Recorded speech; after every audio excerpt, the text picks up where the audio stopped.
Hello and welcome to the Dits on Wrestling podcast. I am your host Dits, and my co-host Anthony has joined me once again. Hello, buddy. How are you? I'm good. I'm excited to see you have an actual question of the week from me I this do. week. I was embarrassed. I was embarrassed last week. Yeah, it's my turn, but yeah, I got past the buck. I'll pass the buck. Yeah, but I'm supposed to go, but I don't have one. So, Anthony, do you have a question? It's not a wrestling related question. It's just a how was your week, but it's still a question, right? That. I could see that. Absolutely counts. What's your favorite season? Winter? Okay. Into our first topic. I am a pro. Nothing but professional podcasting scene on this show. You are a pro's pro. It's how we do. It's how we do. How's your week been? What have you been up to? It's busy time for football. There's some things going on. I mean, I'm talking the NFL, real football, not soccer, not European football. That's commonly known as soccer in the Queen's English. So that's starting to rev up a bit. So I've been busy keeping track of that and prepping for my fandom and the work that I do on my solo pod. And I've also been trying to come down from my level of sadness from the main event from AEW this past week, which we will be talking about. Oh, we will. On this show. Pretty upset about that. And so it's been a fun week, but a sad week. And it was also we had a couple days here of some really nice weather, like close to 60s, 70s degrees Fahrenheit, not Celsius. Nice. Yeah, I didn't want you to think that it was like, oh my God, that's like 1,000 degrees over here. Yeah, so the weather's starting to break. So went outside a little bit as much as we could in this COVID type life. So it was a good week. How was your week? It wasn't too bad. I did some more manly stuff out in the garden, doing some landscaping. Oh. Yeah, it's been a bit, well, I had a week off as well, which was nice. But yeah, apart from that. So started with the garage last week and then worked your way out to the garden for the rest of it. Mm-hmm. I like your style. Yes. I like your style. It still needs to be done. It's digging. We're digging now. And then we're putting the decking on this week because we actually have decent weather this week. Okay. Well, according to the weather app. Which could change. And most likely will. And the weather app is as bad as Vince McMahon. No long-term booking, no consistency. No. It's changed from day to day. That's very good. That's a very good comparison. That's spot on. I like that. Friday will make it rain. Friday morning, sunshine. New champion. What?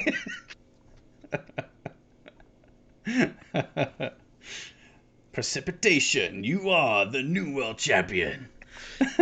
Just kidding. I didn't like your response, so it's gonna be sunny today. No rain. What? Sad but true. So yeah, that's potentially be doing the decking this week. Big week. So big week. But I am back to work though, which is sad. But we also have Fastlane. Oh, we do have Fastlane. Very excited for Fastlane. Super excited. I love these pay-per-views that happen right between the Rumble and Mania because they definitely don't throw a wrench in everything that's been going on and change anything. Not. Which funny old thing. We do love a segue on this show. That is coming up on today's show. So we have Dits' question of the week prepared. We also have the Fastlane problem, which we just mentioned there. AEW's bounce back from that explosion. And where's the talent gone in WWE? I was just thinking, too, the notes for the parentheses of where's the talent gone in our DM, which I won't put out here, but it just made me laugh. It's not Keith Lee, and then what comes next. So that was funny. It's misinterpretation. I'm not that guy. It was correct. It was a misinterpretation. But are you ready for my question after not asking you a question for a very long time? Sure, I'm ready. Okay, so my question to you this week. Dits' question of the week. Question of the week. Judas.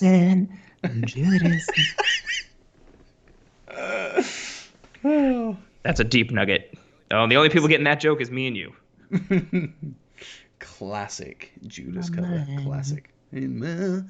So my question to you is, do you think that AEW is going down a little bit of a I wouldn't call it a bad rabbit hole because it has its benefits, but somewhere they shouldn't be going, a la WCW and Impact. We're bringing in these older guys. So Christian this week, Paul White last week, Sting, Tully, Jake Roberts, on. Like the list goes on with the amount of old wrestlers they have coming in. Do you think that is a problem, or do you think they're going to be able to actually do something worthwhile with these guys and not have them take over the show at the negative impact of the rest of the talent?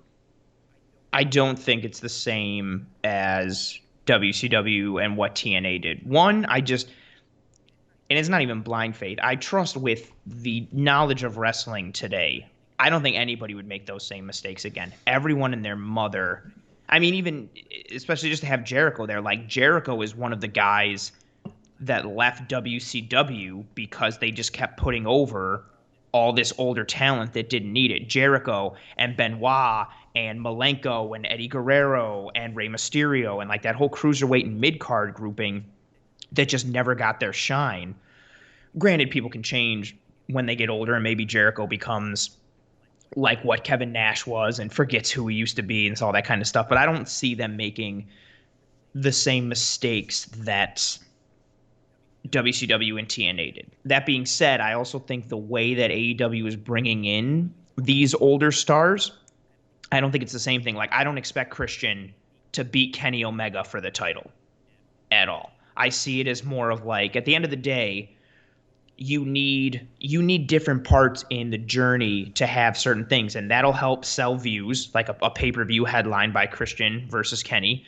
I think it'll actually be a pretty cool match. And again, it's another way to add credibility to Kenny. I think AEW is going to continue to do the things with their stars the way they did with Matt Hardy.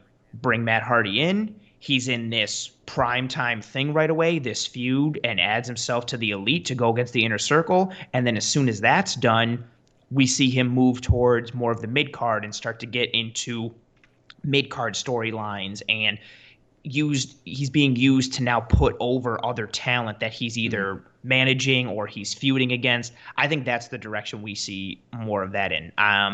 That being said, I know a lot of people are upset about Sting and Darby winning, but one, I think that was due more to Darby than it was to Sting. Two, I hate, and I understand it, these people that are like, oh my God, Brian Cage is a monster, Ricky Starks is in tremendous shape, and this like 70-year-old dude came off the street and beat them.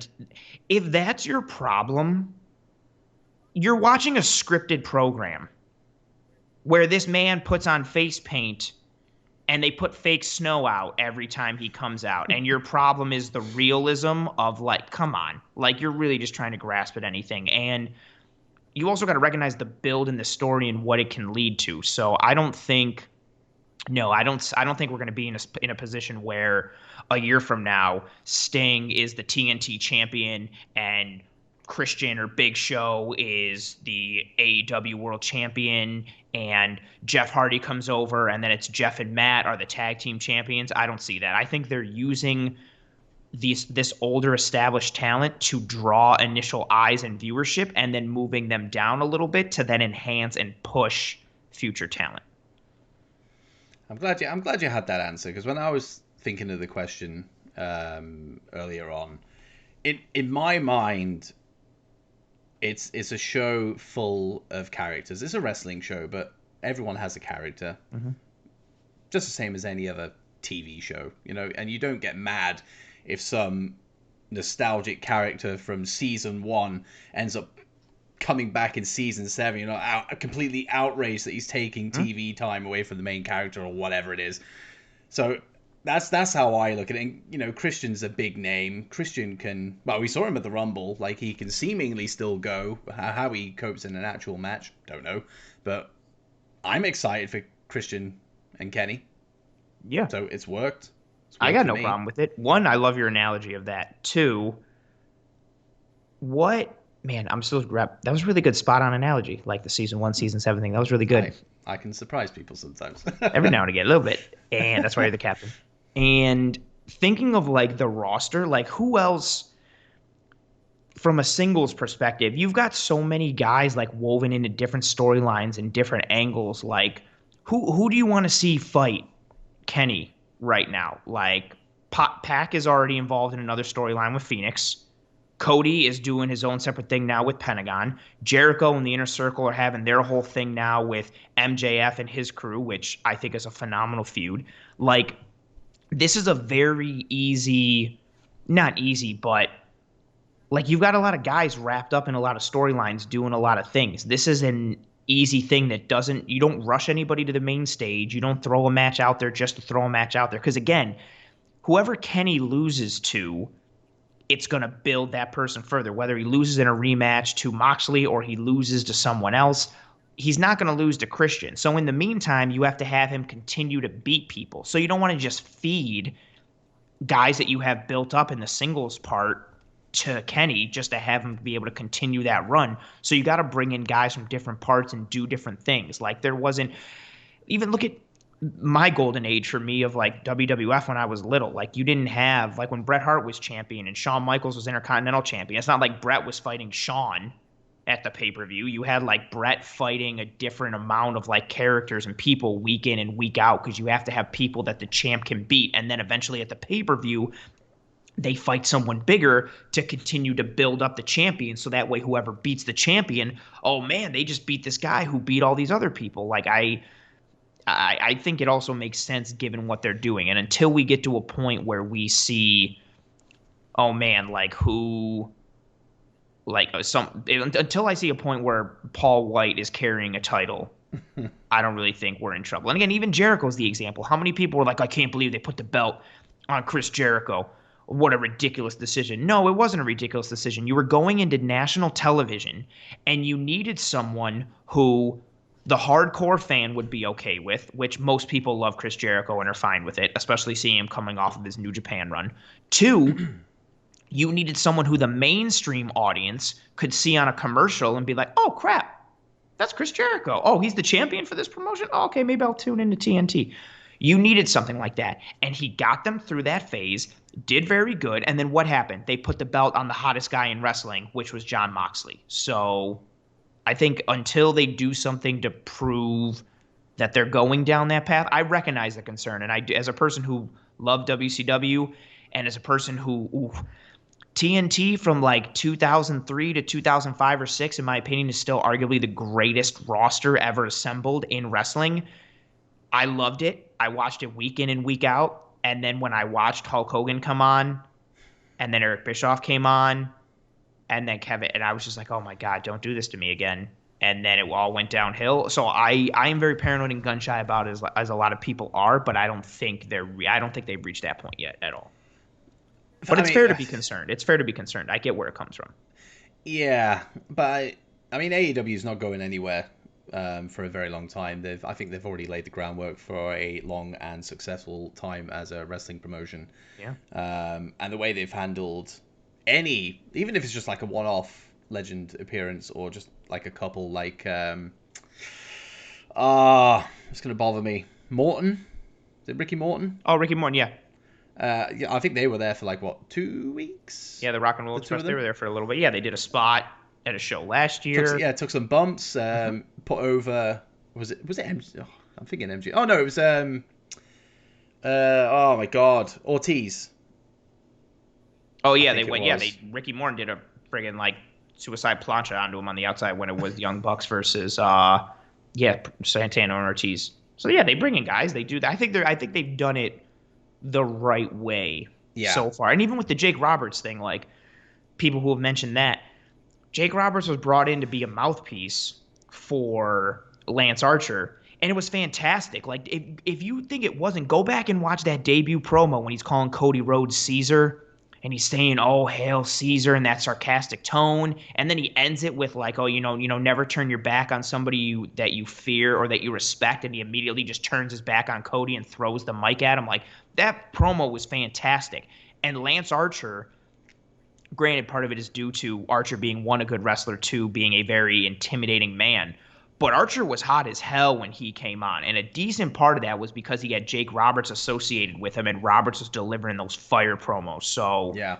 I recognize people want to pile on and go after things, and I also think it's a bit of low-hanging fruit because of that main event last Sunday that we will talk about. That happened. I think people love to pile on with just all the little things that they don't like or that they think is stupid, so that way they can just continue to build and have a giant complaint fest about everything.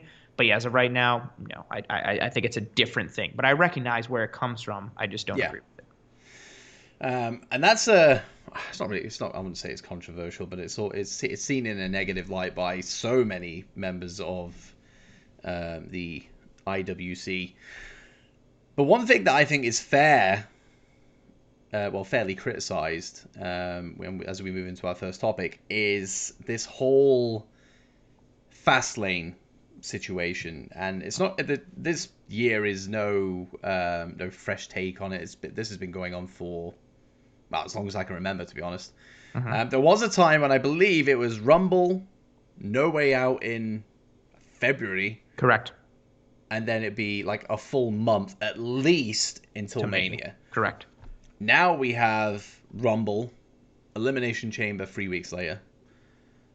Another 3 weeks go by. We got Fastlane. And then, Fastlane's next week, which Correct. is a week from right now. No, the 21st. 21st. Because you're a day ahead right now. That's true. So that's what, 3 weeks until Mania. Why? Oh yeah. Why? What is the point? What is the point? Like, look. I say look at the Fastlane card. There isn't really a fucking card at the moment, which makes it even worse. If you can't even build a card a week out from a pay-per-view, then what is the fucking point of even having it? And I'm going to use this one as the prime example. Sasha Banks and Bianca Belair are both teaming to face Nia Jax and Shayna Baszler for the tag team championships, which they did at Elimination Chamber as well, by the way. Why? Just why? Like what? The whole, like, you don't have to have them in this situation. Throw Reginald in there as well. I don't mind Reginald. I think he's okay, but throw that little piece into this huge puzzle of Fastlane BS and WrestleMania build BS between Sasha and Bella. This feud sells itself. Sasha Banks is in a feckin' prime. Bianca Belair is an up-and-comer who has already proven herself to be maybe even the most athletic woman to ever grace WWE. Like, she is phenomenal. So this is her moment, and she's against a prime Sasha Banks. There's your sell. You don't need Sasha to have a match at Fastlane. And if she was to have a match at Fastlane, have her defend her title against somebody and have her win in convincing fashion. So when she goes into WrestleMania, when Bianca beats her, like, it's a bigger deal.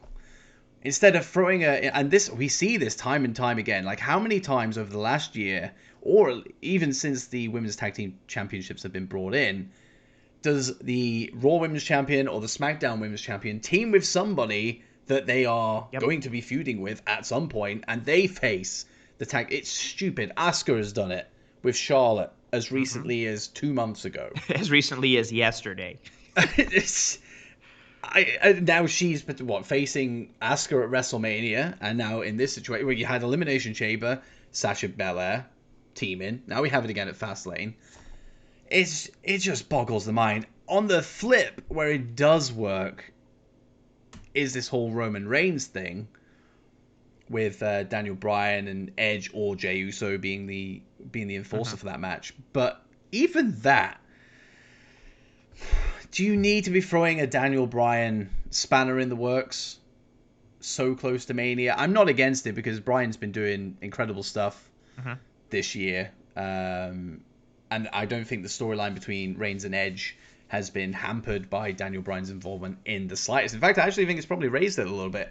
So they're actually doing a good job. But we've said time and time again, as Roman Reigns turned heel on this pod, we've praised it to the moon and back every single week. And rightfully so. Like, it's still as strong now as it was back then.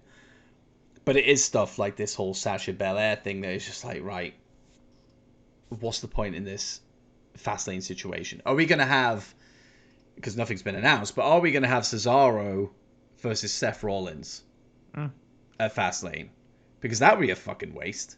I would rather just save that for WrestleMania. Exactly. That's a great match on paper.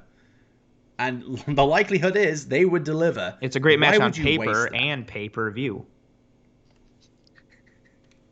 Clever.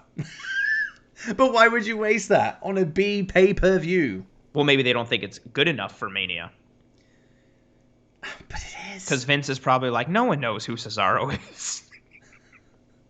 But you've been pushing this guy for the last 4 or 5 weeks. We even had a segment on this show saying, is this Cesaro's time? Like, we wouldn't say that if it wasn't evident that something was going on with him.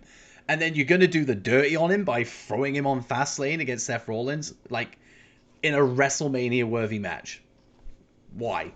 I mean, because I have a lot more faith in SmackDown than I do with Raw. Yes. And on this week, did you watch SmackDown this week? I did. So, obviously, Seth Rollins did his attack on Cesaro. He heads backstage. Who meets him? Cesaro's, I'd say former tag team partner at this point. Shinsuke Nakamura. Yep. If Shinsuke shows disdain for what Seth has done, and they have a match at Fastlane, that makes sense. Yeah, I'm okay with that. And then you have Cesaro at WrestleMania. That's fine. Yep. But, yeah, if they go the other way, again, Fastlane, pointless. And outside of the Women's Tag Team Championships, outside of the Universal title, I don't know any other match that is on that card. Yeah. And you just think, well, what are they going to add last minute in the last week? What matches are they going to add on Raw tonight as this episode goes out? What matches are they going to add 2 days before the show on SmackDown this week? Are they going to add Big E versus Apollo? Again, something that should have its payoff at WrestleMania due to Apollo's consistent attacks on Big E, the one that put him out of action for 2 or 3 weeks. It just boggles the mind. I honestly... like you said, I think I don't know if you said it at the top of the episode or before we hit record, but like you're just digging yourself a hole by throwing a pay-per-view in so close to WrestleMania. I don't like it. You and I spoke about Elimination Chamber several episodes ago, and saying why have that pay-per-view between Rumble and Mania, like have it be in the summer and the winner of it. Don't put the champion in it. Have the winner of it get to face the champion at SummerSlam. Something like that. I liked the 90s WWE model when there was only the big four and each one of them meant something. We'll just talk about Rumble and Mania. I loved the importance of the Royal Rumble, knowing that, oh my God, whoever wins the Royal Rumble gets to face the champion at WrestleMania. And then you had 2 months of build, and it culminated and it led to that. I love what New Japan does now, where there's not a pay-per-view every month. There's several big pay-per-views that and in between there's different tournaments, there's cups, there's different mild, medium shows here or there. But champions have lost, big matches take place. There's still something to get you involved and intrigued. With Fastlane, and I can't even say it seems like a money grab because it's not, because with the WWE Network, like, there's not really anything to grab there. I just don't get the point of it. Like, no belt is going to change. Nothing of significance is really going to happen. And even if it does, to set up something for Mania, you didn't need the pay-per-view in itself to have that happen. Like, especially if we're doing like Sasha and Bianca, are Sasha and Bianca going to win the tag titles? Because if they do, why?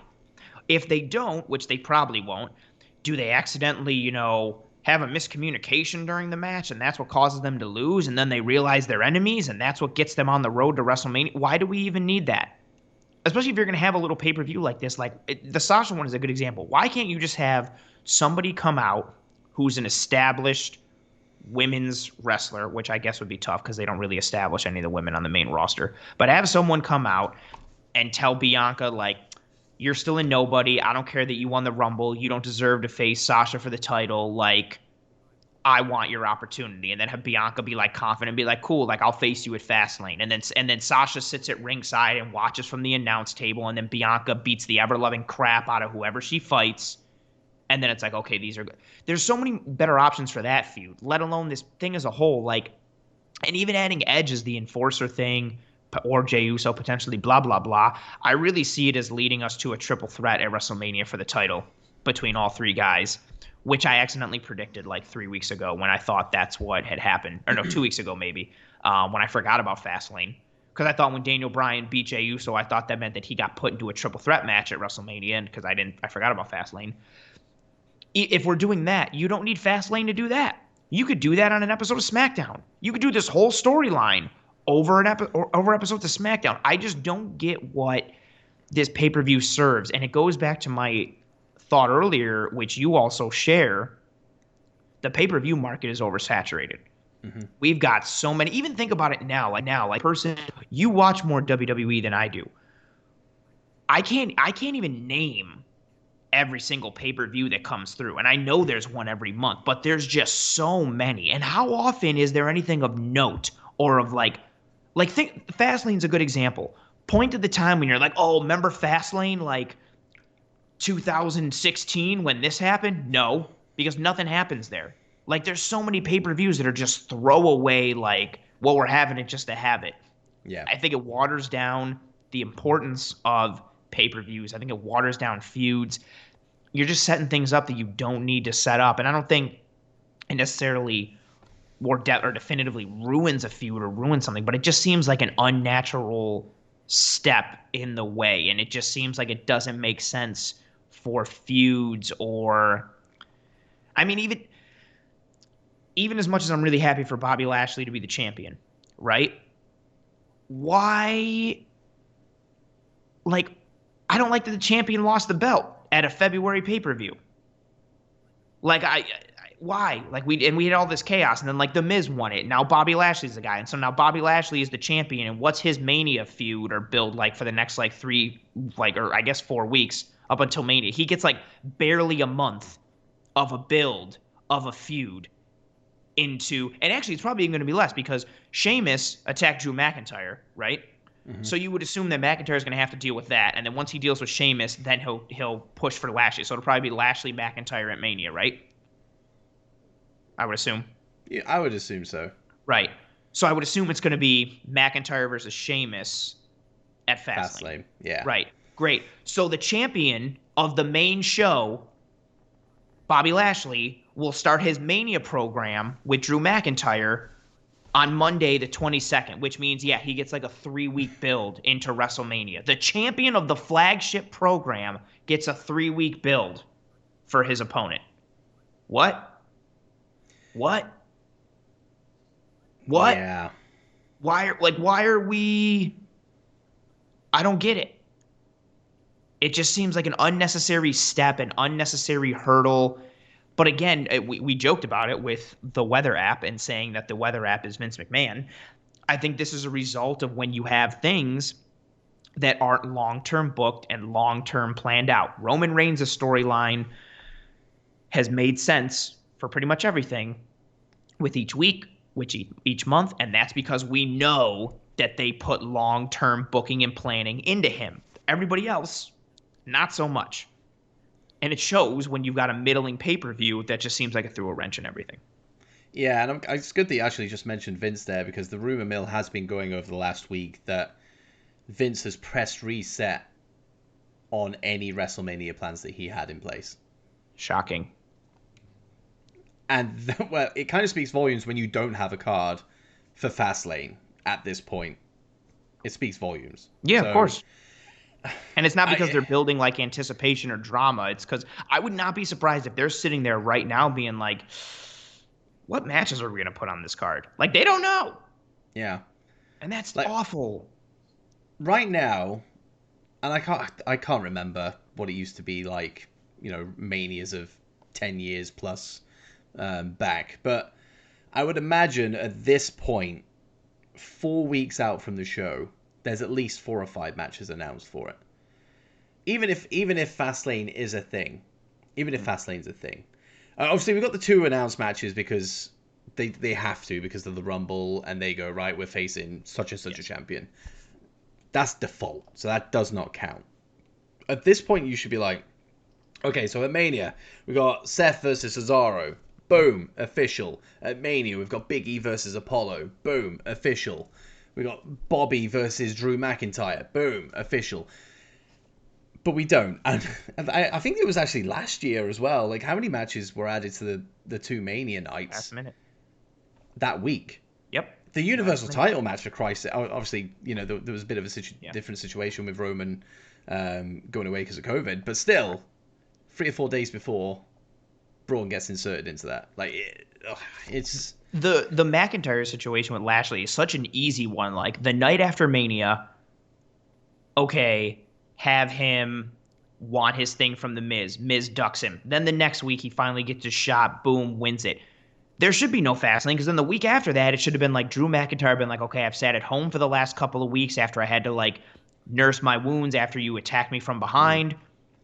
I want my rematch, you and me, WrestleMania. Boom, done. And then we get about 5 weeks, almost 6 of build. Boom, fine. Easy. I'm like done. We're there. I don't know why we have to do anything else. I don't know why we have to have another feud thrown in. That was even like that. That's another example. Like, I was watching McIntyre watch the Lashley match from backstage, and then he's cutting the promo, and I'm thinking, okay, like, here we go. He's gonna be like, yeah, like, I want my shot. Here we go. Blah blah blah. And then Sheamus comes out of nowhere and attacks him, and I'm just like, why are we doing this? Considering they had that match last week as well. Why? Which was amazing. And so was their match this week. It was fine. It was good. Like, why? I just don't understand. I mean, I usually don't with WWE. And I hold the bar so low. So rarely do I get, like, upset or bothered. But yeah, I just don't get how you have that. And what's I just don't know what the purpose of this Fastlane pay-per-view is. Like, who is it? Anything that's going to happen on this Fastlane pay-per-view could easily happen on a Raw or SmackDown. So, therefore, it's not needed. And you're in a situation as well. I know it's not been announced, but it's definitely going that way. You're in a situation where a lot of the guys and girls on the roster are going to be jealous of Shane McMahon. He's started a thing with Braun. It's been brewing for about 2 or 3 weeks. Did you watch that segment on Raw? It was awkward. Did he mess up his lines to you? I was like, did he forget what he's supposed to say? This is one of the weirdest, uncomfortable things I've watched. A lot of pacing, a lot of silent moments. It was very, very strange. I think he forgot his lines. It was weird, because I was like, because the way he was pacing, it made me think, and like stopping and pausing, it made me think like, okay, he's going to say something like weird or uncomfortable, and he's like trying to decide whether he should say it. But then he just went and called him stupid and everything, and I was like, okay, I think he forgot what he was supposed to say or do. Like, it was so weird and not good. And yeah, he's going to get, to your point, as you continue here, he's going to get, he's getting a Mania I can't even talk about it. It's so stupid. Don't get me wrong, I don't mind Shane at WrestleMania. Like, he can put on a good match. Jump off something really high and dangerous, and I'm okay with it. Yeah. But, I mean, it's not only is it against Braun, who I have no interest in whatsoever, but he does get the benefit of close to 2 months build going into Mania, if, obviously, it goes ahead. I think anybody would kill for that at the moment. I can't. It annoys me. It's frustrating. I can't imagine how bad it is for. I mean, we're going to get into it at the close of the episode, but guys like Keith Lee, guys like Aleister Black, guys like Andrade, even Kevin Owens. Like, how hot has Kevin Owens been over the last 3 months in his feud with Roman? Yeah, awesome. Couple of weeks off. Okay, you're coming back this week. KO show. You're just kind of the middleman between Sasha and Bella. Enjoy. Great. Love it. What's the point? What's the point? Frustrating. But yeah, Fastlane, absolutely freaking pointless. Not pleased. But I don't want to talk about it. I don't have a segue for the next topic. Talk about it. You don't want to talk about it? No. Are you upset? Is it upsetting? It's upsetting to you? A little bit. Okay, so last week we had AEW Revolution, and I haven't watched it personally. I've seen the results, but I haven't watched it. By all accounts, it was a very good show. Mm-hmm. Am I right in saying that? Mm-hmm. Yes. However, nobody's talking about that. No. They're talking about what happened right at the end of that show. Correct. And Anthony, because it hurts you, I'm going to let you talk about this. What happened at the end of that show? Moxley is in the ring and like incapacitated, and this timer starts with these sirens. Have you seen the clip? Yeah. Okay, yeah, the sirens Numerous start. times. I didn't want to. I was like, wait, am I spoiling this? Do you want me to say? Do not. And it just makes it seem like Armageddon is going to happen and everything is going to fall apart. And we get such this is what bothers me so much, because we get such an amazing storyline part out of this. Eddie Kingston, who he and Moxley have been on the independent circuit together for a while. They've talked about in AEW, like they're old friends. In real life, they're like buddies and everything, and they've woven it into some storyline things. But Kingston's been a full-fledged like bad guy. He's been attacking Moxley. They haven't been friends throughout this thing. And Kingston sees this warning and the noise and sees everything that's going on, and he runs out to try and like get Moxley up, and he can't. And then he lays over Moxley as if he's trying to like shield him from like a blast, like from a grenade. And he's just like, oh, I got goosebumps. It's such an awesome moment. Like he comes out to help his buddy who they've been at odds with. And then he's like, oh my God, I can't help him. This is going to blow up. I need to protect this dude. And he shields him. And then basically sparklers go off on the ring posts, and that's it. There's no explosion. Basically what happened in real life, the pyrotechnics or whatever they had set up did not go off appropriately. There was not the reaction. What was supposed to happen is not what actually happened, long story short. But then after that, so Eddie covers Mox to shield him. And that what was supposed to happen was everything explodes and goes nuts, and then Kingston is supposed to be like incapacitated and like out. He's supposed to be like knocked unconscious. But we don't get those explosions. But then Eddie Kingston still stays unconscious because that's what he's supposed to do. So then it just looks like these sparklers like made him pass out, and then Moxley like talks. It just wasn't right. Did you watch Dynamite this past week? Yes. I like the way they came out of it a little bit. Eddie Kingston's reaction, and then him and Moxley going back and forth of being like, no, I think Kenny screwed up. And then Moxley was like, no, like I feel like they did it on purpose. They're playing mind games with us, like blah, blah, blah. They recovered from it as best as they could. So kudos to them for that. But it was definitely a black mark on that show, especially considering how good the show was.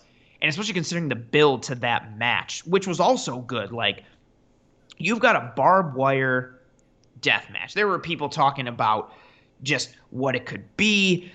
And Kenny even talked about it. They used real barbed wire.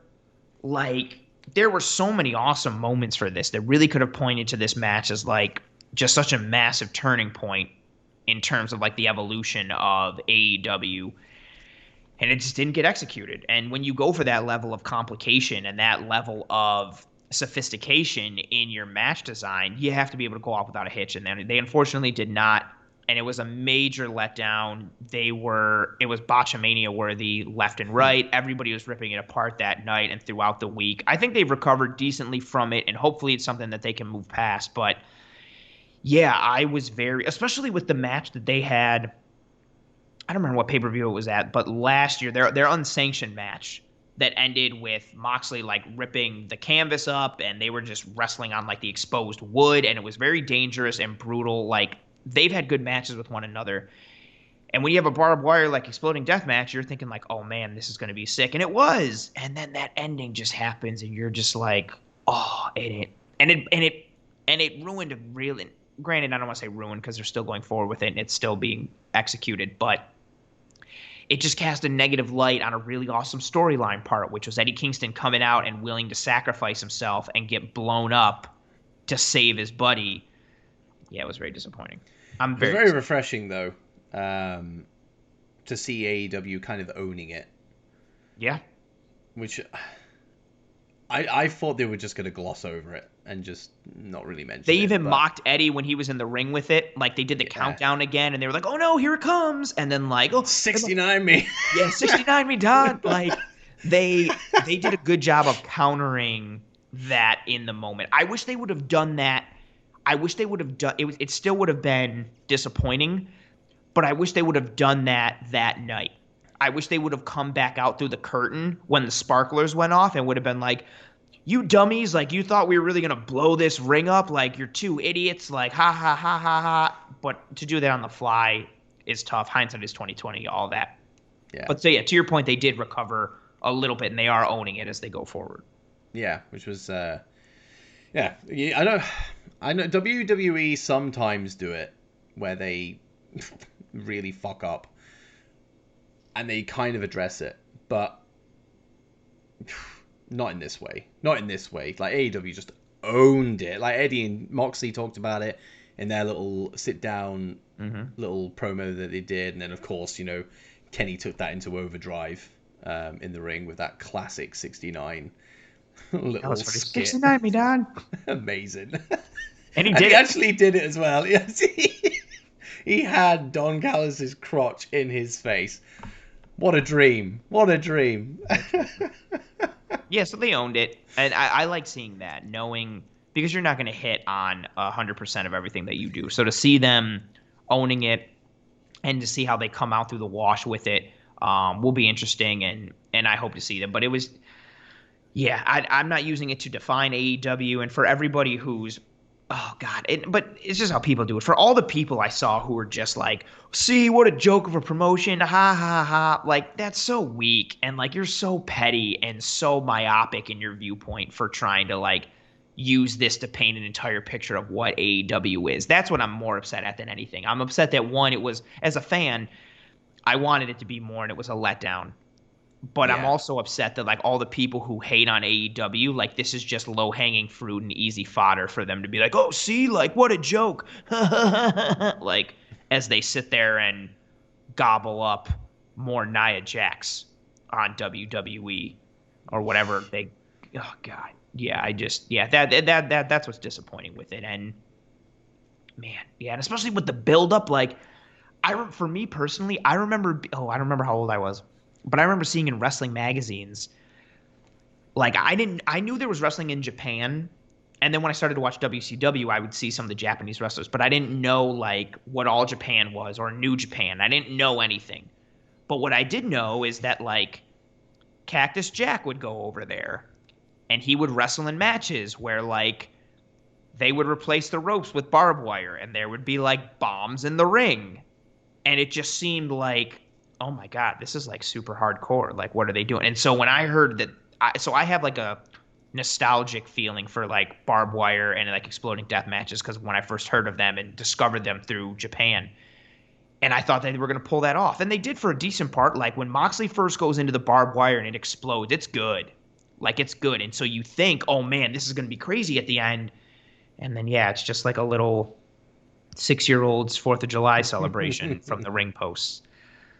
Disappointing. But we'll see where it goes. But at least they owned it, to your point. That's a great point. Like, them owning it and making it a part of something and going forward with it, that's the best thing that they can do, and hopefully they'll come out clean on the other side. Yeah, fingers crossed. And that's all. Honestly, that was all I was going to talk about for this segment. But I think we would be doing AEW a disservice this week if we didn't mention the Inner Circle segment this week. I mean, I don't know. From personal standpoint, I fucking loved it. I loved every minute of that. The whole War Council that they did prior, and Sammy coming out and going, "Oh, look, I've got some footage," and it looks like the whole Inner Circle are plotting against Jericho. Turns out not to be the case, and they're just like, "Well, MGF, gonna get you." Classic Inner Circle beatdown. And then this AEW's long-term booking comes into play, and it turns out MGF behind the scenes has been building a new faction all along, seemingly. And the tables turned. It was great. I know we've had that faction with FTR. Sean Spears joined last week. Tully's there.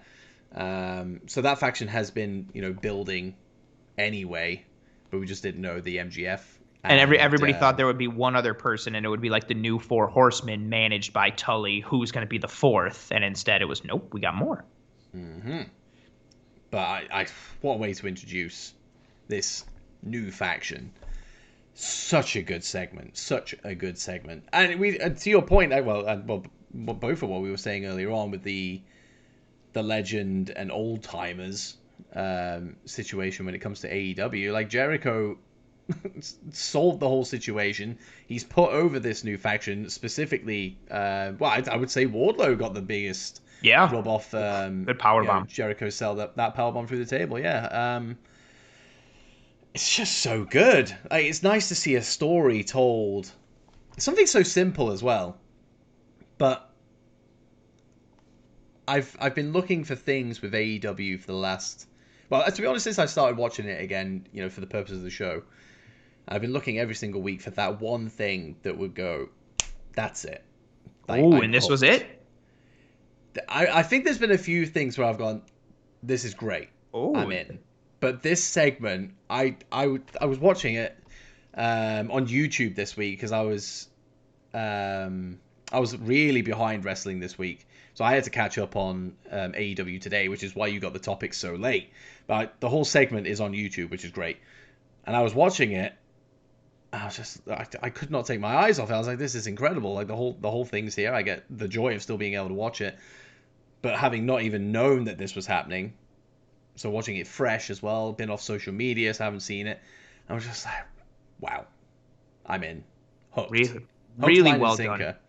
Oh, I love that you liked it that much. That's really cool. And it was MGF's like, don't do it. And then he just stops. And then he went, boom. Yeah. Like, oh, please. Like, I didn't want to take over your circle. I was starting my own. And then you're like, what? Yes. And the lights go out. And even before that, I could see it coming, though. I loved, like, everybody slowly, like, getting ready to beat on Chris. And they all just turn in MJF. And then I loved Chris just being like, you think we don't talk to each other, you idiots? Like, and then, you think, like, oh, man, like, he's been found out, and such a good.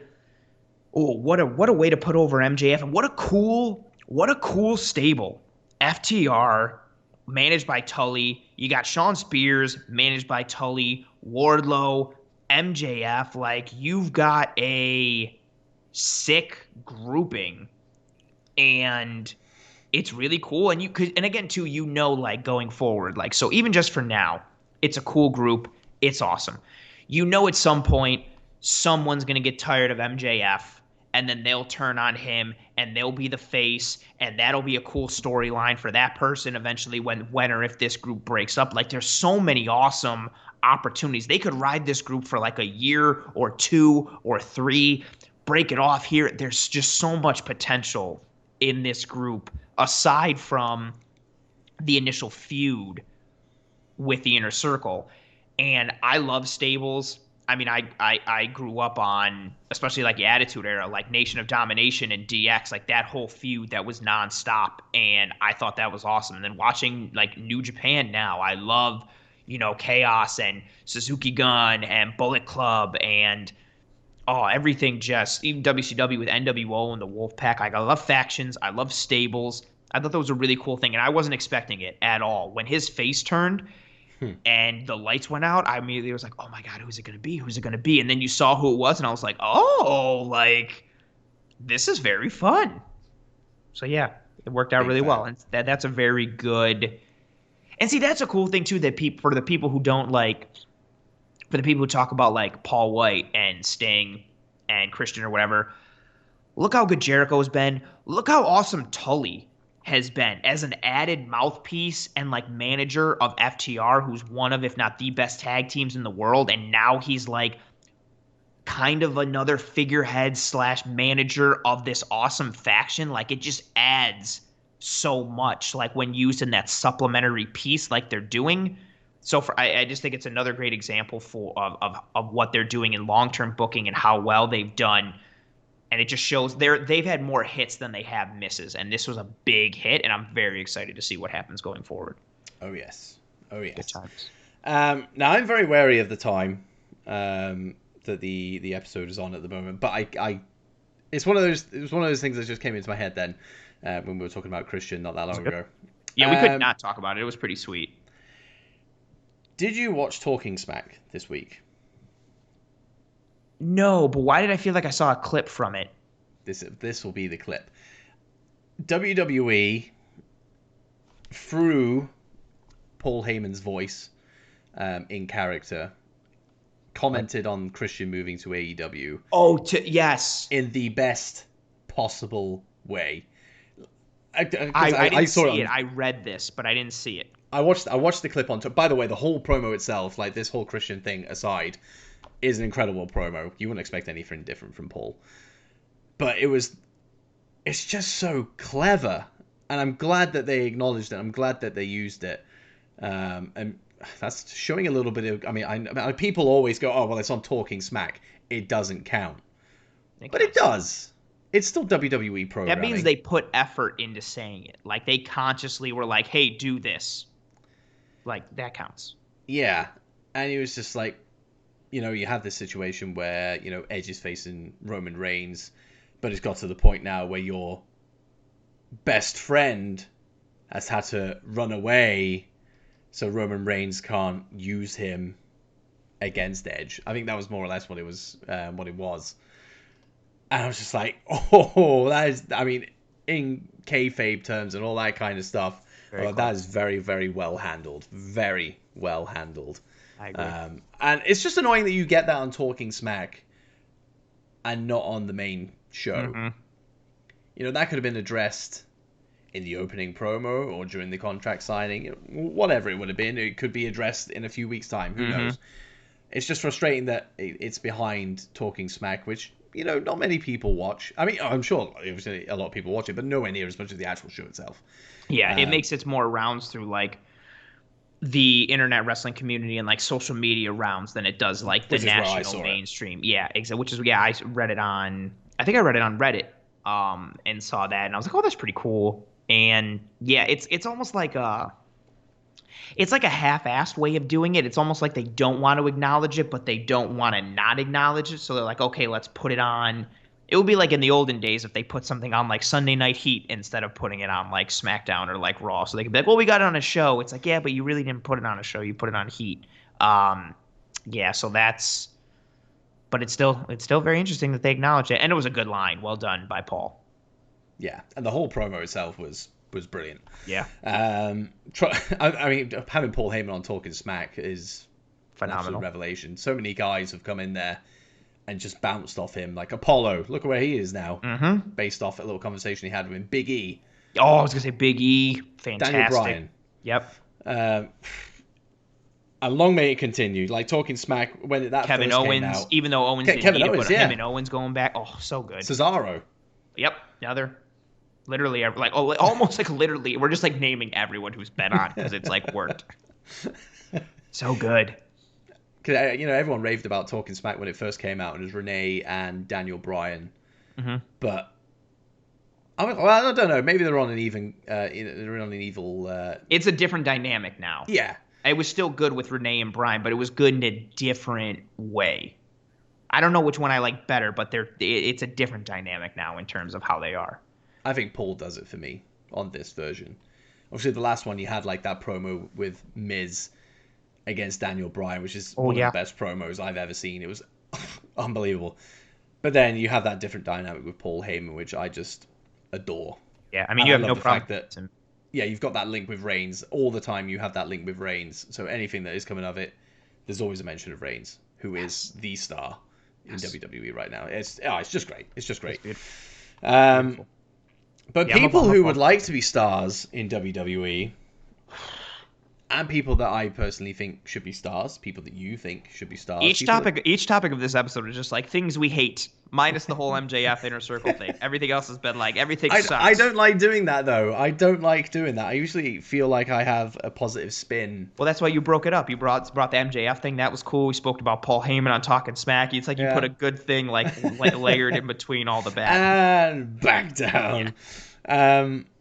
And, we're not going to go into too much depth about this because I think we've probably mentioned it in passing, every episode, to be honest. Oh, we definitely have. Yeah, it's a regular thing. But I see it. Well, I've seen it a lot on Twitter this week, which is why I wanted to talk about it this week. Andrade has. I don't know if this has been confirmed, but the rumor mill is saying that he has requested his release. No, it was official. He requested it, and he has requested, and it was denied. Correct. You have Aleister Black, who is in hiding. He's gone back to that black room that he was in, waiting for somebody to knock on his door, but nobody creative is knocking, so he's still stuck in there. His has got to be even worse because, his wife is obviously Selena Vega, and she's gone, so his situation has got to be so frustrating for him. Yeah. Keith Lee, where's he gone? His wife is wearing a mask as part of Retribution, so good times for her, I guess. And even people who are established, like we've already mentioned, Kevin Owens, who is seemingly lost going into Mania season. Shinsuke Nakamura, somebody who you would always think is WrestleMania worthy, can put on a fantastic match at WrestleMania. Where's he going to be come 4 weeks' time? Probably not even on the card. Who knows? Andre the Giant Memorial Battle Royal. In you go, Shinsuke. It's just... obviously they're to a lesser extent, but more the Keith Lees, the Aleister Blacks, the Andrades. Tyler Breeze. Tyler Breeze is on NXT, isn't he? No, so I'm saying he had to go back down. He's another. He's another in the line of like Finn Balor, another in these long line of dudes who like crushed it on NXT and were putting on such awesome matches, and then got called up to the main roster. And at least with Balor and Breeze, they got to go back down and be like, all right, cool, I'm going to go do this thing again. But these other guys have stayed up and are just floundering in obscurity, much like, I don't want to put a percentage, but what, like 85% of all the roster call-ups have just floundered in obscurity? Accurate. Even Samoa Joe. He had that one, he's shown a little bit with Brock Lesnar, and he got to have the U.S. title, but then he floundered back to nothingness, and now he's on commentary. And I don't get it. He's fit. Yeah, like at first I was like, okay, because he's like rehabbing, and then I was like, oh wait, it's been like a year. He's got to be fine. I don't get the talent pool. Oh man, you and I talked about Keith Lee last year, and how huge fan of his that you were, and I liked him too. But you called like you before he was champion, you were like, I got him pegged as like the next dude. He's gonna be sick. And I just don't get how you can't find room for like you got time for Braun and Shane, yeah. But like Andrade or Aleister Black or Keith Lee can't get some burn. Like what? And it's annoying because you've seen it done well before, albeit it ended terribly. But when Balor came up originally from NXT, like he was treated like a star. He won that number one contenders little tournament that they had, and then went on to win the Universal title. He is the first Universal champion and always will be. And that's off the back of 5 or 6 weeks following his call up to the main roster. I always wonder what would have happened for him if he doesn't hurt his shoulder in that title match. So maybe that's so a little bit for that. But when have we seen anything since? Keith Lee came up with a bit of fire, but they took his theme music away. They went, nah, you need to cover up that torso. Let's throw a singlet on you. And see that part, I don't want to get you off your point, but that is it for me. They don't fit. Like here's the 3 examples like we have in our notes here. Andrade, Aleister Black, Keith Lee. Keith Lee isn't sculpted like Vince's idea of what a main guy should be sculpted like. Aleister Black isn't sculpted, also covered in tattoos, also married to someone who didn't have a great exit from WWE. Andrade, fantastic look, doesn't really speak good English. They've all got things that and I don't know Vince, but from my history of watching wrestling and knowing and reading and all these things, they've each got obvious things to me that he points and is like, no, he's nothing. Nope, he's nothing. Nope, he's nothing. Like they've all got things. Ricochet, another example, like dudes who just killed it, who you can point to. And the same thing would happen, which is why Gargano and Adam Cole and Ciampa are staying down in NXT, because if they went up, he'd be like, they're too small. No, they can't be anything. They're tiny. Look at them. They're little. Nope.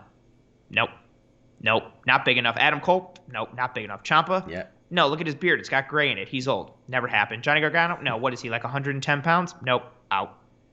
And it's ridiculous because they're some of the best in the world. Mm-hmm. And they... Sorry, continue your point. But I think that's what it is. They don't have that look.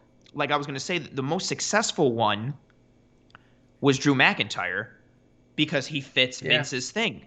He's huge, long hair, he's jacked, he's a good-looking dude, he's tall, he's big, he's cut.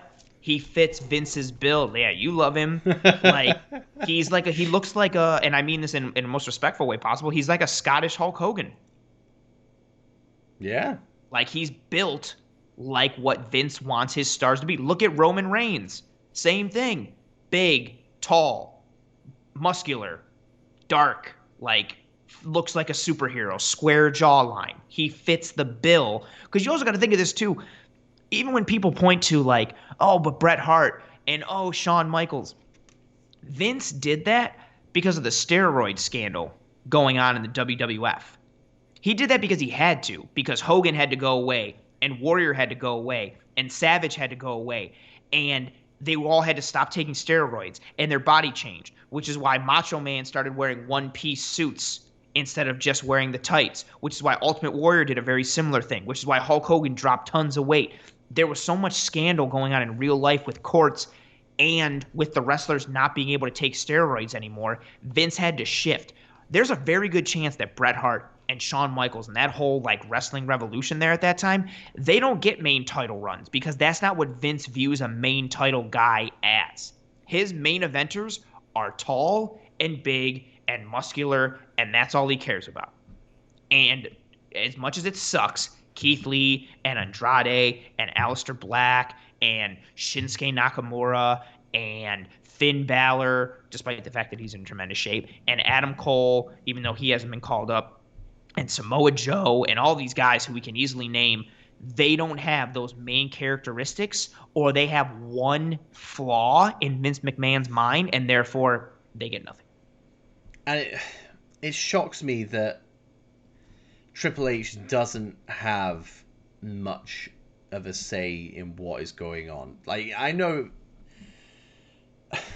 Vince, I don't think Vince really pays that much attention to NXT. He should be, but I don't think he really does. No. I feel like he looks at it as like, oh yeah, that's my thing, that's that thing my son-in-law does. Yeah. But we're probably going to do an episode. We could probably do a full episode on it, to be completely honest. About, I wouldn't say it's the decline of NXT, but it's not in its heyday. Oh, 1,000%. You know, there's a reason why I'm currently 6 or 7 episodes behind. But still, even in its current state, because I've seen the odd clip of things going on because it's unavoidable, you know, stuff that's been going on with the Undisputed Era and such. Mm-hmm. Triple H is doing a damn good job down there. Mm-hmm. A damn good job. There's no way for me, if I'm in Vince McMahon's shoes, am I not looking across to the Performance Center or the Capital Wrestling Center, whatever they want to call it these days, and seeing the amount of talent that is down there, and my eyes aren't turning to dollar signs. Yeah, but he doesn't. But what you're valuing it through your eyes because you're valuing match quality. He is not. Yeah. His is all about the look and the merch and the star power. He's not looking at someone and being like, oh man, like the work rate of this guy is fantastic. He only sees like, he's 5'8". No, I need 6'4", 240. Can't do it. They don't fit his vision of what it should be. What he views as good for the wrestling business is not the same as what you or I view as good for the wrestling business. He wants his pinnacle. He wants Hulk Hogan versus the Ultimate Warrior. He does not care about work rate. He does not care about movesets. Even, you know what, to an example, I remember when my buddy showed it to me years ago. Hulk Hogan. You ever seen Hulk Hogan in Japan? I've seen some of his stuff where he is actually kind of good. Yeah. Like, I did not know he was capable of that. But no, like Vince didn't care about that. Go in the ring, take a couple of slams, start shaking your fists in your head, big boot, leg drop, crowd goes nuts. Talk about how much you love America. Tell kids to pray and eat vitamins and crap. That's it. Do your steroids, work out, be big, get your tan on. That's it. That's what Vince wants. Vince wants Hulk Hogan. He tried to do the same thing. Because even look when he had Bret Hart and Shawn Michaels. Who was he trying to push down our throats? Lex Luger, Diesel, Sid. He wants big, muscular, tall dudes. He wants Hulk Hogan reincarnate any way, shape, or form. And if you are not all of those things, he doesn't want you. Or not that he doesn't want you, but he doesn't view you as a top-notch guy. You can't do it because work rate doesn't matter. He's looking at Kazuchika Okada and Kenny Omega. He's looking at their 4-match series going, I don't get it. The white guy isn't really tall, and the other guy's Japanese and doesn't even speak good English. These guys suck. That's what Vince McMahon is taking away from their match series. And again, who's going to tell him otherwise? The man has made $1 gajillion. He's got tons of people, despite the fact that his product is bad, he's got tons of people who still watch it. So who's going to tell him otherwise? And he's still striking up huge deals with Fox, Peacock. Right? The money that came through for Fox, the money that came through from Peacock, the money, I'm even trying to think, I don't even think I'm exaggerating. Didn't he get $100 million for the Saudi shows? Or or even higher. Something ridiculous. I want to. I was gonna make a joke and say $1 billion, but I think it's something astronomically high. Who's gonna tell him otherwise? You and me, because we don't want to see the Great Khali versus Big Show main event something. He doesn't care. Oh, what? You think Goldberg versus The Fiend was terrible? Yeah, well, I got $25 million for that show, so I think it works. He doesn't care. Yeah. And it's ridiculous to you and me, because to your point, I don't get how you can look at an episode of NXT or look at a takeover and not think, oh man, that stuff is amazing. Let's put this stuff in front of more eyeballs. Nope. They don't fit his oh man, my boy Walter, look at him. I know he is just so awesome, but I know Vince would see him and be like, this moobs, this jiggly white guy. Him? No. And look how he was booked on the main roster in that one time with that Survivor Series thing. Out first in 2 minutes after you and I joked about it the night before. And I feel like my jokes jinxed it and brought it to fruition. Yeah, he doesn't. Walter has made such an amazing name for himself, and he's so awesome and has such a huge following. But Vince doesn't care about any of that because he's not cut. He's got the size in terms of the height, but he doesn't have the physique that he thinks a main event guy or anybody of worth should have. Same thing with Kevin Owens. Dude, I can guarantee, dude has a gut. His arms aren't cut. He wears basketball shorts, and he has a cutoff shirt. At best, to Vince McMahon, that's like a mid-card guy. Maybe he gets a run here or there, like he did. Yeah. But he's not going to be able to carry the mail. He'll give them their spot in the sunlight just to give them enough of a taste to keep them around. But that's not his design, and that's not what he wants. It goes against everything that he's built his empire on, which was Hulk Hogan.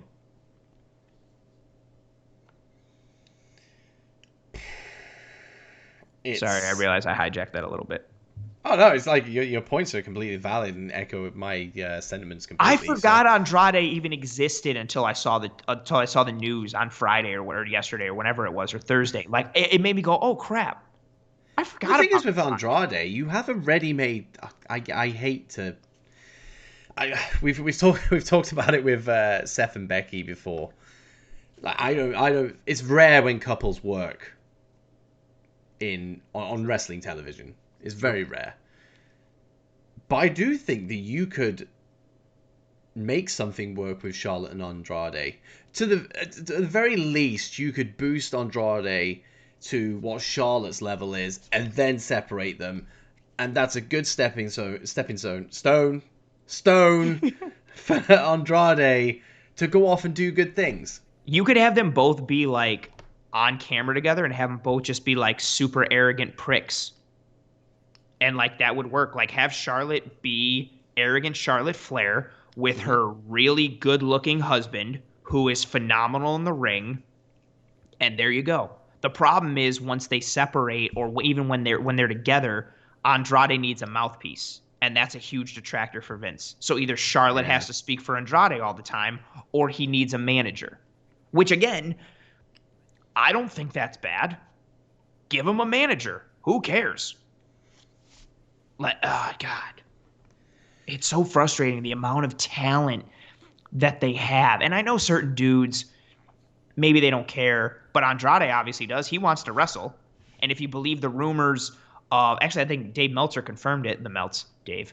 I think he told like Rush and Dragon Lee from the independent circuit not to come to WWE. Like he was pushing people away. Like he wants to wrestle. He wants to do real stuff, and he's not being allowed to. And that's got to suck. I mean, it's the reason Anderson and Gallows ended up leaving, and who, by the way, lost the tag team titles last night. And did they? Yeah, they lost to Juice Robinson and Dave Finlay Jr., collectively known as Finn Juice from New Japan, which is interesting because I was reading, I guess it's on like a taped cycle. So this match actually happened like a month ago. But Anderson and Gallows have still been carrying the titles around on AEW because that like the pay-per-view hadn't aired yet. So that was interesting. But yeah, you saw with Anderson and Gallows, like for a while they were cool with it, just getting paid, and then it was like, all right, no, we want to like work, so we're out. And they just have such a complete, vast amount of talent just sitting on the bench, even to the point that like, even if all these guys who aren't being used went to AEW, they might have to sit on the bench again. That's how much talent there is that exists in WWE. Like that it could fill up like 3 full promotions. Yeah. That's what they have. So I recognize they're going to run into some brick walls now and again, but there's just certain dudes, yeah, like Andrade, absolutely nothing. Aleister Black, absolutely nothing. Keith Lee, you ruined him. Ricochet, nada. We've already went through. It's just so disappointing. A funny old thing, 3 of those 4 people, former NXT champions, Ricochet, North American champion. Yeah, very true. Unbelievable. Were able to carry the mail for, in my opinion, at that time, the better show. Yeah, without a doubt. The best show in WWE. And it was the second best promotion in the world to me. I thought New Japan was number 1. NXT was the second best thing in the world. And even when AEW like came by and was crushing it, I wasn't like, well, AEW is now number 2. No, they still had to prove it because NXT was the second best promotion in the world. Yeah. We went from Sami Zayn is another one. Granted, he like look where he went. Sami Zayn and Shinsuke Nakamura put on arguably the greatest NXT match of all time at TakeOver in Dallas. And it took forever for them to do anything with Sami Zayn of relevance on the main roster. And they just used him as like a clown. And Nakamura... They had him not wrestle for a year. That's what I'm saying. Like, yeah, ridiculous. Ridiculous. And even now, he's still kind of just floundering around. He's on air, but not doing anything that matters. Nakamura, like, gets some stuff every now and again and then disappears. It's just wild. Like, the amount of success that... If I was in NXT, I would be like, no, I don't want to go up. Please just leave me here. Don't touch me. Just let me stay here. And Ciampa's been very vocal about that as well. Which should be. Also, even, too, if you're trying to do, like, the family thing, especially once life goes back to normal, majority of your time, granted NXT does, like, house shows and stuff, but the majority of your time is spent just doing the episodes every week in Florida. You don't have to travel as much. Your travel schedule is much lighter. You get to live in Florida. You can have a family and do a family life. You don't have to be on the road 300 days of the year. And the product that you're a part of isn't a joke and doesn't suck. Don't go to the main roster. Go, run away, stay away, do it. And we've got Rhea Ripley in the canon. getting ready to be fired. But hers is an interesting one. I don't know how Vince sees her. She kind of fits the mold for what he wants out of like his main event dudes. Tall, good physique. Like, I'm interested to see like what she gets. I mean, I think she should have. Well, she had a good showing in the Rumble. Of course, she did. She came second. And then it was like, well, as of this point, she's not going to be on NXT anymore. She's going to the main roster. And we haven't seen her since. We've seen video packages every week, though. Yeah. Okay. And it's just like, you're kind of missing an opportunity here to really push Rhea Ripley. Like, she had a spotlight at WrestleMania last year, and she wrestled one of the best matches of WrestleMania last year. I feel like they're forgetting about that in this packaging, as if like they're making it seem like, oh, she's coming up for the first time ever. I'll be like, she just wrestled Charlotte Flair at Mania last year. Yeah. And Charlotte is kind of like, oh, well, I've got really nothing to do anymore, so I'm going to do the Charlotte Flair thing and face whoever is the women's champion at WrestleMania, because that's what we do. That's our default setting. Let's do it. Put Rhea Ripley in there. Like, she's primed and ready to go. She sat there watching these video packages every week. Coming soon. Coming soon. Coming soon. It's for Emelina all over again. Coming soon. Just get her in there. It's WrestleMania season. Throw her in there. Take advantage. And like, who's she going to fight? Who does she get? Fight? Who does she get? Yeah. All the women are, all the good women are like booked up. Who's she going to get? Like, there's no one. Unless like she gets to fight like Shayna. Like, because who does she get to fight in a one-on-one match? That would be good. Bayley? She's on SmackDown, though, isn't she? Oh, yeah, that's right. So it has. Oh, yeah, I forgot because it's on Raw. So who she got on Raw? Lana. I was going to say that, but I didn't want to be mean. Yeah, who? Who is she fighting? And this is where I think Asuka.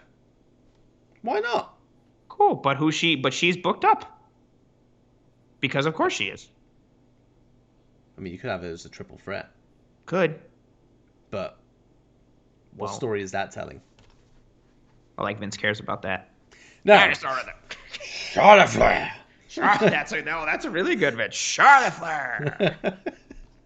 I love that meme so much. What are we gonna have for breakfast? Charlotte Flair. Spot on. Amazing. But yeah, it's a bad time for all the guys we've said, and it's Mania season. Is it? Now's the time to build people up. Season. It's fair one actually. Yeah, it's Fastlane season. We're not even past that yet.